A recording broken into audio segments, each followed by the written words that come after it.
નમસ્કાર, star India TV ન્યૂઝમાં આપનું હાર્દિક સ્વાગત છે। આપ જોઈ રહ્યા છો સ્ટાર ઇન્ડિયા ટીવી ન્યૂઝ, સત્યની વાતે સત્યની સાથે। મહુવા તાલુકાના બોરડી ગામે વધુ એક નરસિંહનું મોત।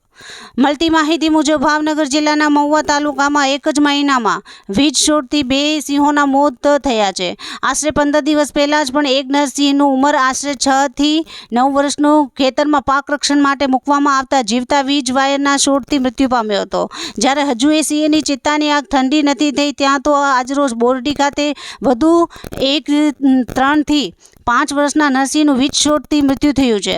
બનાવની જાણ થતાં વન વિભાગ દોડતું થયું હતું। સમગ્ર બનાવને લઈને લોયન નેચર યુથ ફાઉન્ડેશન ગુજરાતના પ્રમુખ મનીષ ગોસ્વામીએ ફોરેસ્ટ પેટ્રોલિંગની કામગીરી સામે ગંભીર સવાલો ઉઠાવ્યા છે અને લાગતા વળગતા અધિકારીઓ તથા આરોપી સામે કાયદેસરની કાર્યવાહીની માંગણી કરી છે।